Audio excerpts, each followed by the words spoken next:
brothers and sisters, friends and enemies.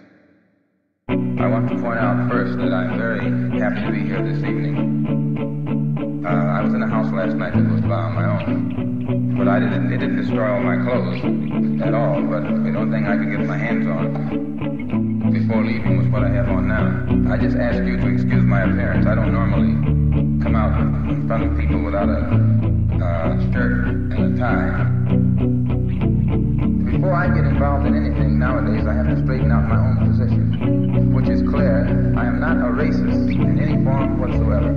I believe in Islam. I'm a Muslim. Those of you who are Christians probably believe in the same God. But since the white man, your friend, took your language away from you during slavery, the only language you know is his language, your friend's language.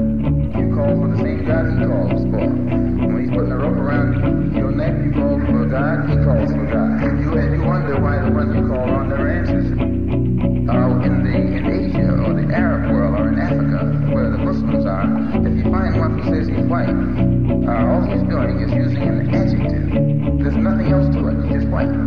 But when you get the white man over here in America and he says he's white, he means something else. You can listen to the sound of his voice when he says he's white. He means he's boss. That's what white means in this language. So that when he says he's white, he has a little different sound in his voice. And I know you know what I'm talking about. Despite the fact that I saw that Islam was a religion of brotherhood, I also had to face reality. And when I got back into this American society, I'm not in a society that practices brotherhood.